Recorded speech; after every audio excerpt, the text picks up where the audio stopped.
दोस्तों ये एक सच्ची कहानी है जिसे आप गूगल पर सर्च करके भी देख सकते हैं, सती रूप कंवर के नाम से।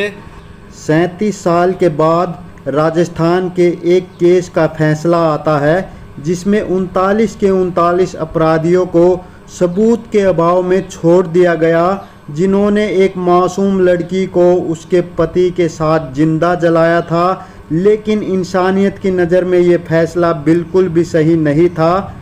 दोस्तों ये जो हमारी ट्रू क्राइम फैमिली है, इसके मेंबर्स में से बहुत सारे ऐसे लोग हैं जो यंग हैं, और मुझे लगता है शायद आप में से कुछ को पता भी हो और ज़्यादातर लोगों को ना भी पता हो कि हमारे देश में एक दौर ऐसा था जब शादी होने के बाद अगर पति की मौत हो जाती थी तो दुल्हन को भी पति की चिता पर जिंदा लेटा दिया जाता था, यानी जिंदा जला दिया जाता था। इस दौर में सिर्फ सोच कर देखिए कि एक चिता सजी है, तमाम गांव के लोग वहां मौजूद हैं और इस चिता पर एक लाश के साथ एक जिंदा औरत बैठी या लेटी है और फिर उस चिता में आग लगा दी जाती है, औरत जिंदा जल जाती है। एक दौर था जब इसको सती कहा जाता था, सती प्रथा, नाम सुना होगा आपने। शायद सोचकर भी अजीब लगता है कि ये कैसे मुमकिन है कि तमाम इंसानों के बीच किसी दुल्हन को या किसी पत्नी को पति की मौत के बाद यूं जिंदा चिता पर बैठाकर जला दिया जाए और फिर उसे एक देवी का दर्जा दिया जाए। और पत्नी ही क्यों, अगर पत्नी की मौत हो जाए तो पति को क्यों ना जलाया जाए। लेकिन ऐसा होता नहीं था, ये सिर्फ औरतों के लिए था।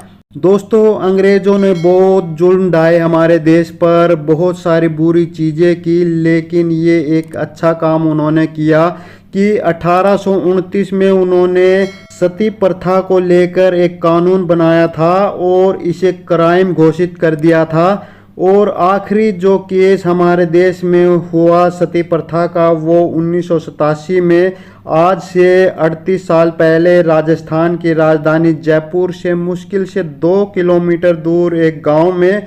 और अच्छी बात यह है कि 38 साल बाद फिर कभी सती प्रथा दोहराई नहीं गई। इस तरह का कोई मुकदमा इस तरह अदालत में पहुंचा नहीं, और राजस्थान के जिस कोर्ट ने ये फैसला सुनाया वो स्पेशल कोर्ट सती के केस के लिए ही थी, और ये आखिरी केस था जो सती प्रथा का अदालत में चल रहा था। 37 साल पहले जब इस अदालत में ये मुकदमा दिया गया तो सरकार ने ये दावा किया कि इस मुकदमे का फैसला फास्ट ट्रैक तरीके से होगा और दोषियों को जल्द से जल्द सज़ा दी जाएगी। 37 साल पहले ये कहा गया था, लेकिन 37 साल बाद इस केस का फैसला आया और अफसोस 39 लोगों को जिन्हें कसूरवार ठहराया गया था, दोषी ठहराया गया था, एक जिंदा पत्नी को उसके पति के साथ जिंदा जलाने के लिए, उनमें से एक को भी सज़ा नहीं हो पाई। सब के सब बरी कर दिए गए। 37 साल बीत गए थे और 39 लोगों को पुलिस ने आरोपी बनाया था, और उनमें से कई की तो मौत हो गई थी, कई के खिलाफ सबूत ही नहीं मिले, गवाह नहीं मिले और वो निकलते गए। लेकिन फिर आखिर में 26 लोग बचे, उनमें से भी धीरे धीरे 2004 में एक फैसला आया और उसमें भी कुछ लोग निकल गए। अब आखिरी 8 लोग बचे थे और उन 8 लोगों के मुकदमे का फैसला अब राजस्थान की कोर्ट ने सुनाया और उनको भी बरी कर दिया। और इस तरीके से इस देश की सती प्रथा का आखिरी मुकदमा जो था उसका दी एंड हो गया, बिना किसी नतीजे पर पहुंचे हुए। पर सवाल ये है कि वो मुकदमा क्या था, क्योंकि ये जो फैसला आया, इस फैसले को देखते हुए इस मुकदमे को भी जानना ज़रूरी है। बात 1987 की है, जनवरी का महीना था। जयपुर से कुछ दूर एक गांव का नाम देवराला, वहां एक नौजवान रहता था जो ग्रेजुएट था और उसका नाम था महाल सिंह शेखावत। महाल सिंह शेखावत ने जब कॉलेज पास कर लिया तो घर वालों ने कहा कि इसकी शादी कर देते हैं। ये वो दौर था जब शादियां जल्दी हो जाया करती थी, तो लड़की देखनी शुरू हुई। 2 गांव छोड़कर एक गांव में एक लड़की उन्हें पसंद आ गई और रिश्ता तय हो गया। उस लड़की का नाम था रूप कंवर। 18 साल की लड़की थी, 10वीं पास, ठीक ठाक फैमिली। रूप कंवर के पिता का ट्रक का कारोबार था। दोनों की 20 जनवरी 1987 में शादी हो जाती है, लेकिन उस वक्त क्योंकि उम्र कम थी तो एक परंपरा थी कि शादी के बाद जल्दी विदाई नहीं होती थी, गोना जल्दी नहीं होता था। तो शादी तो हो गई थी और शादी के अगले 8 महीने, मुश्किल से 20 दिन रूप कंवर ने अपने पति के साथ अपनी ससुराल में गुजारे होंगे। सिर्फ 20 दिन, वो भी इकट्ठे नहीं, अलग अलग। कभी 2 दिन आ गई, कभी 4 दिन, कभी 6 दिन। जनवरी में शादी हुई थी, सितंबर 1987 का महीना आ गया। इसके बाद रूप सिंह अपने गांव में थी। रूप कंवर, जो अब रूप सिंह हो गई थी माल सिंह से शादी करने के बाद। तभी एक रोज खबर आई 2 सितंबर 1987 को कि उसके पति माल सिंह शेखावत की तबीयत अचानक से बिगड़ गई है। घर वाले उसे लेकर सीकर के एक अस्पताल पहुंचे। उसके पेट में दर्द और उल्टियां हो रही थी, तबीयत ज़्यादा खराब थी। रूप कंवर के घर वालों को पता चला। रूप कंवर अपनी मां के साथ अपने पति को देखने के लिए, उसकी तीमारदारी करने के लिए अस्पताल पहुंच जाती है, वहीं रहती है। और फिर 3 सितंबर को सुबह पता चलता है कि पति की तबीयत में सुधार होने लगा है। रूप कंवर, जिसका अभी तक ठीक से गोना भी नहीं हुआ था, तो वहाँ बहुत सारी परंपराएं होती है, बहुत सारी रस्में थी। तो ससुराल वालों ने कहा कि अब तुम वापस चली जाओ, अब सब ठीक है। तो ना चाहते हुए भी रूप कंवर अपने मायके चली गई। 3 सितंबर 1987 को सब कुछ ठीक था, लेकिन 4 सितंबर की सुबह सुबह अचानक माल सिंह शेखावत की तबीयत दोबारा बिगड़ गई और फिर उसे बचाया नहीं जा सका। उसकी मौत हो गई। मौत के 2-3 घंटे के बाद माल सिंह शेखावत की लाश गांव ले आई गई। अब गांव में ये तय हुआ कि उसी दिन अंतिम संस्कार होना है, दोपहर तक। उसकी मौत की खबर उधर रूप कंवर के घर वालों को भी मिल चुकी थी। रूप कंवर, जो रोते हुए पति को छोड़कर अभी घर पहुंची थी, वो वापस आती है। 8 महीने में ही, 18 साल की उम्र में ही वो विधवा हो गई थी। उधर माल सिंह के अंतिम संस्कार की तैयारियां शुरू हो गई दोपहर के वक्त। इस गांव की कुल आबादी ज़्यादा नहीं थी, महज 200-400 ही आबादी थी। लेकिन दोपहर होने से पहले अचानक गांव में एक अफवाह बड़ी तेज़ी के साथ फैलती है, और वो ये कि रूप कंवर माल सिंह शेखावत के साथ इतना प्यार करती है कि उसने ऐलान कर दिया है कि वो उसके बिना जिंदा नहीं रहेगी और अपने पति के साथ ही उसकी जलती चिता पर लेट जाएगी और अपने आप को सती कर लेगी। तो जैसे ही ये बात आसपास के लोगों तक फैली, सब हैरान थे। अब ये जो सती प्रथा है, ये राजस्थान की एक प्रथा है जो खासकर राजपूताना बिरादरी में बड़ी आम बात थी। एक दौर में कितनी ही महिलाएं सती हो गई थी।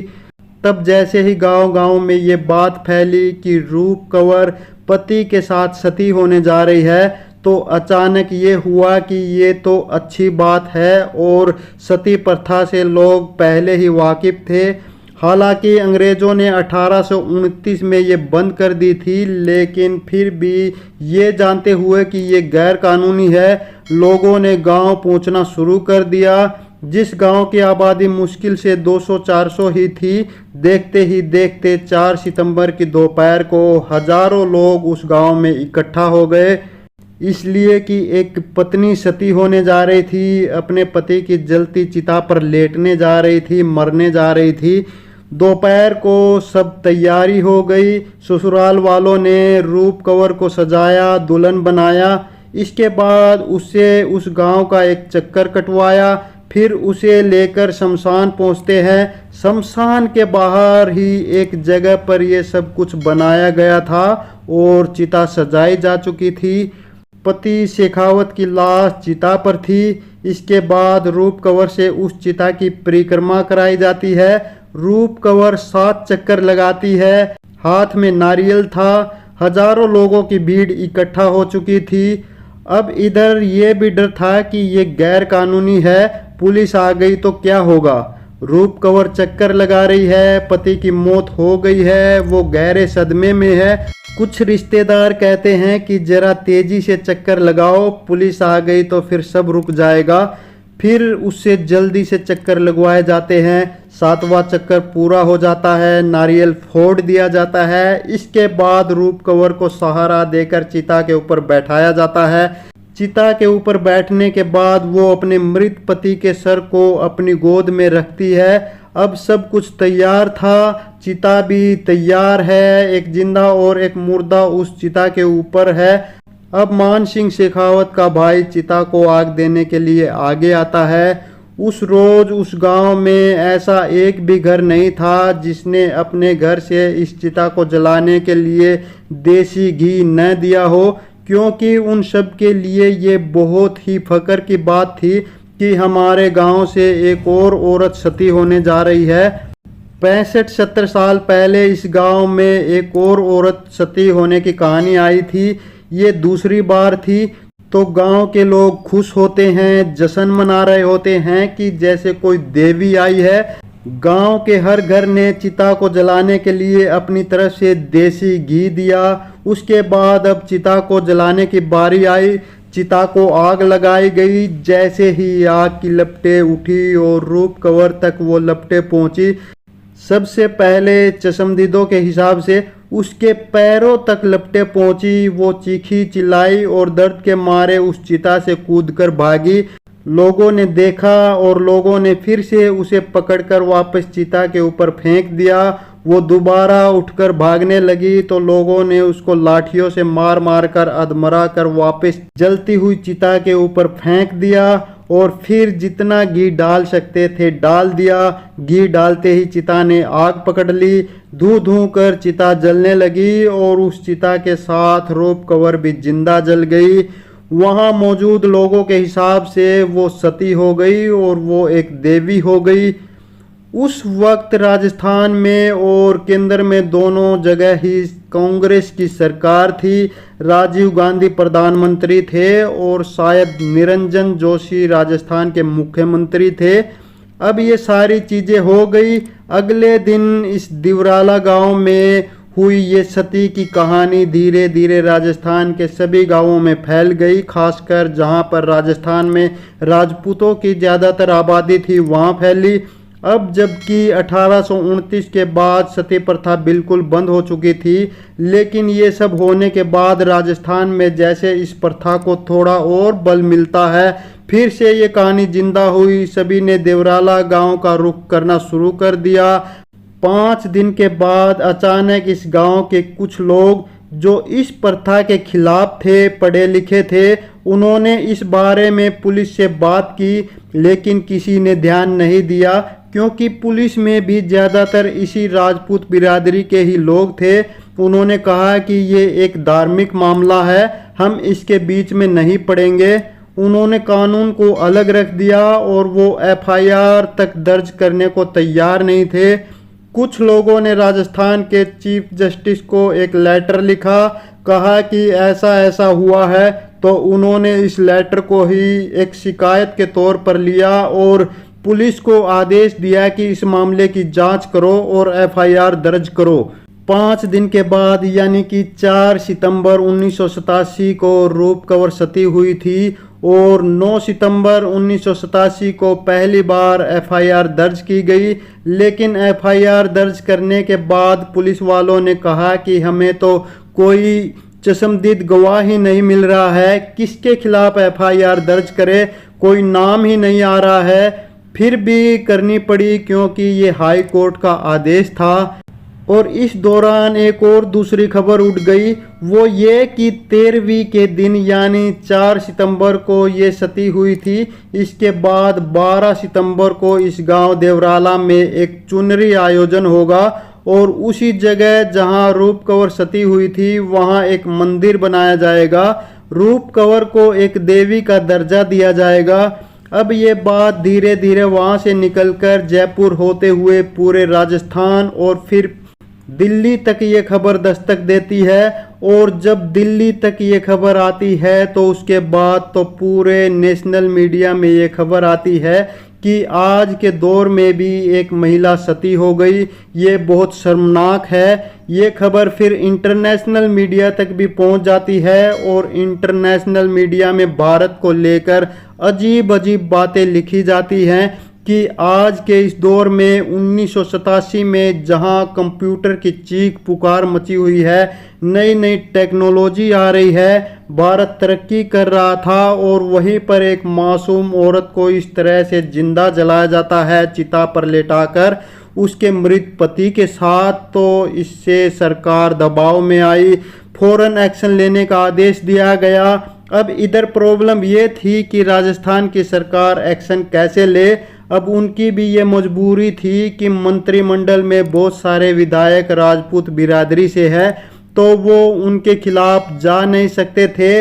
दिल्ली तक जब ये खबर पहुंची और उसके बाद इंटरनेशनल मीडिया में पहुंची, फिर तो हर तरफ भारत पर थू थू होने लगी, क्योंकि जिस सती प्रथा पर 1829 में बैन लगा दिया गया था वो फिर कैसे हुई, इसको लेकर अलग अलग महिला संगठन विरोध कर रहे थे। जब ये खबर आई तो पूरे देश में विरोध प्रदर्शन शुरू हो गया महिलाओं के अधिकार को लेकर। फिर सरकार भी झुकी और सरकार ने फौरन एक्शन लेने के लिए कहा। इसके बाद राजस्थान सरकार से कहा गया और राजस्थान सरकार में ज़्यादातर राजपूत बिरादरी के ही लोग थे, तो वो भी कैसे काम करे। तो इस पूरे मामले को एक धार्मिक मामला करार देने की कोशिश की गई। एक तरफ तो ये सब चीज़ें चल रही थी, उधर जो हाई कोर्ट है राजस्थान का, उसने ऑलरेडी एक्शन लेने के लिए आदेश दिया हुआ था। और अब इस सब के बीच में ये जो चुन्नी की रस्म थी और वहाँ पर मंदिर बनाने की जो तैयारियां हो रही थी, तो अब ये था कि क्या किया जाए, क्योंकि ये भी था कि इसे लॉ ऑर्डर बिगड़ सकता है। तो फिर ये किया कि जिस तारीख को ये होना था 13वीं पर, इस गांव की आबादी जैसे मैंने बताया बहुत कम थी, 200-400 ही लोग थे। लेकिन जब ये खबर आई तो सबको कहा गया कि जल्दी से जल्दी वहां पहुंचे और वहां पर बहुत बड़ा आयोजन होना है। उस दिन 1 लाख लोग इस देवराला गांव में पहुंच चुके थे। अब वो धीरे धीरे, कोई ट्रक में आ रहा था, कोई बसों में आ रहा था, कोई रिक्शा में आ रहा था, कोई बैलगाड़ियों में आ रहा था, तो कोई किसी में, कोई पैदल आ रहा था, कोई कैसे आ रहा था। इधर हाई कोर्ट का आदेश है कि इसको रोकना है क्योंकि सरकार की भी शक्ति है। उधर पुलिस डर रही है कि क्या करें, कहीं ये मामला गड़बड़ ना हो जाए, लॉ एंड ऑर्डर के चक्कर में कुछ अनर्थ ना हो जाए। तो फिर ये हुआ, इधर से जो खबर आई है उसके अनुसार उनको कहा गया कि इससे पहले कि कानून रोके पुलिस वहां पहुंचे, तो जो तारीख इन्होंने फिक्स की थी उन्होंने कहा कि तुम इसे 1 दिन पहले चुपचाप कर लो, और 1 दिन पहले ही इस चुन्नी प्रथा का जो आयोजन है वो करके चुपचाप निपटा दिया गया। और तमाम भीड़ 1 लाख लोगों की वहां पहुंची थी। उसके बाद फिर पुलिस आती है, लेकिन तब तक सब खत्म हो चुका था। अब क्योंकि ये खबर पूरे देश में फैल चुकी थी, तमाम महिला संगठन लगातार धरना प्रदर्शन कर रहे थे, तब सरकार को भी झुकना पड़ा। एफआईआर को लेकर सख्ती की गई। अब धीरे धीरे लोगों से पूछताछ की गई। 39 लोगों की पहचान की गई, 39 लोगों को चिन्हित किया गया और उनका नाम एफआईआर में दर्ज किया गया। इसी दौरान इधर ये सब हो रहा था तो उधर एक दूसरी कहानी और अचानक से आ गई कि क्या रूप कंवर ने अपनी मर्जी से अपने पति के साथ चिता पर जिंदा जलने की ख्वाहिश जताई थी, यानी कि क्या वो अपनी मर्जी से सती हुई थी या उसके साथ जबरदस्ती की गई थी।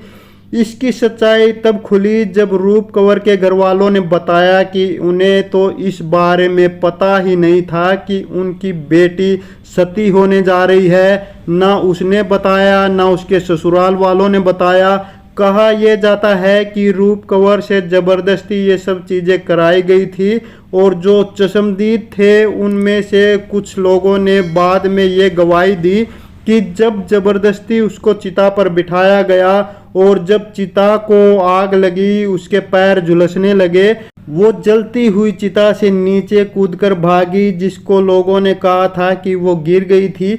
और वो फिर चिता पर वापस जाना नहीं चाहती थी, पर उसके ससुराल वालों ने और दूसरे बाकी लोगों ने उसे जबरदस्ती वापस चिता पर धकेला और फिर हर घर ने जो घी दिया था वो आग में डाला और वक्त से पहले लकड़ियों ने आग पकड़ ली थी और इस तरीके से रूप कंवर को जिंदा जला दिया गया था। 39 लोगों के खिलाफ ये मामला दर्ज किया गया। फास्ट ट्रैक कोर्ट बनाई गई। 87 की बात है। 87 से पूरे 37 साल बाद 2024 में इस कोर्ट का फैसला आया और कोर्ट ने यह कहा कि इनमें से कोई भी दोषी नहीं है, क्योंकि पुलिस किसी चश्मदीद गवाह को अदालत तक ला ही नहीं पाई।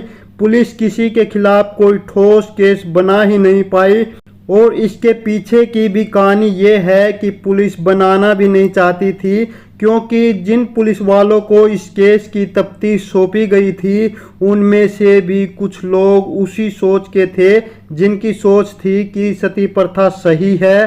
तो कानून के रखवालों ने ही कानून की धज्जियां उड़ाई और इस तरह से इस देश का जो आखिरी सती कांड हुआ उसमें किसी को भी सजा नहीं हो पाई।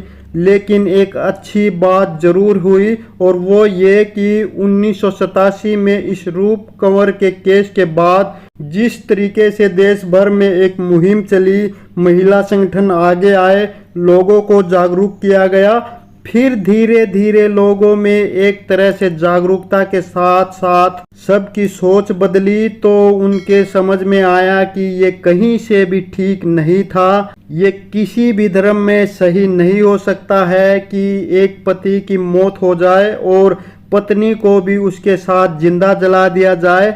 ये कैसे सही हो सकता है? हालांकि इस दौरान 10 और ऐसे केस रिपोर्ट किए गए थे, लेकिन उन सारे केसेस में हुआ ये था कि कुछ इलाकों में ये बात चली थी कि जब रूप कंवर ऐसा कर सकती है, वो सती हो सकती है, तो बाकी और औरतें क्यों नहीं कर सकती। तो उस समय तकरीबन 10 और ऐसी महिलाएं थी जिनको सती करने के लिए पूरी तैयारियां कर ली गई थी, लेकिन तब तक महिला संगठन इतने ताकतवर हो गए थे कि वो ऐन वक्त पर पहुंचे और उन्होंने ये सब होने से रोका। लेकिन 87 के बाद सबसे अच्छी चीज ये हुई कि आज 38 साल हो गए हैं इस देश में आज तक, खास तौर पर राजस्थान में जहां सबसे ज्यादा ये सती प्रथा थी, कोई भी केस कभी सामने फिर से नहीं आया है। इसकी एक बहुत बड़ी वजह है एजुकेशन।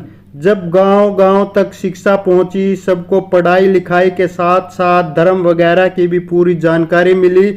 धर्म के नाम पर जिस तरह से लोगों को गुमराह किया जाता था, हर धर्म में यही कहानी थी, चाहे आप हिंदू ले लो, चाहे मुस्लिम ले लो, चाहे क्रिश्चियन ले लो, कोई भी धर्म ले लो, जो पंडित, मौलाना, पोस्टर, पादरी, फादर, जो ये लोग कहते हैं गांव में, लोग उसी को मानते हैं।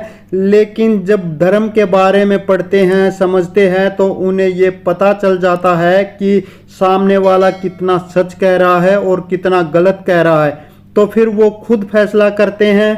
तो इस चीज ने एक अच्छा काम ये किया कि देश के ऊपर सती प्रथा को लेकर जो कलंक लगा था, मतलब जो दूसरे देशों ने हमारा मजाक उड़ाया था कि किस सदी में जी रहे हैं ये लोग, वो सब चीजें बंद हो गई। लेकिन अफसोस ये है कि इस आखिरी मुकदमे का कोई ऐसा फैसला नहीं आया जिसको फैसला कह सके। उस बेचारी रूप कंवर के साथ इतनी ज्यादती की गई, उसको इंसाफ ही नहीं मिल पाया और इसकी वजह ये थी कि कानून ने ही अपना काम सही से नहीं किया था, तो फिर अदालत कहाँ से अपना फैसला सुनाती। तो ये एक बहुत ही दुखद कहानी थी। हो सकता है इसने आपको अंदर से झकझोर दिया हो। इसको लेकर आपकी क्या राय है, कमेंट में ज़रूर बताइएगा। तो जल्द ही मिलते हैं ट्रू क्राइम के अगले एपिसोड में एक और ट्रू स्टोरी के साथ। तब तक चैनल पर बने रहिए, चैनल को सब्सक्राइब कर लीजिए और इस वीडियो को लाइक कर दीजिए। तो जल्द ही हाजिर होते हैं एक और नई स्टोरी के साथ। तब तक नमस्कार।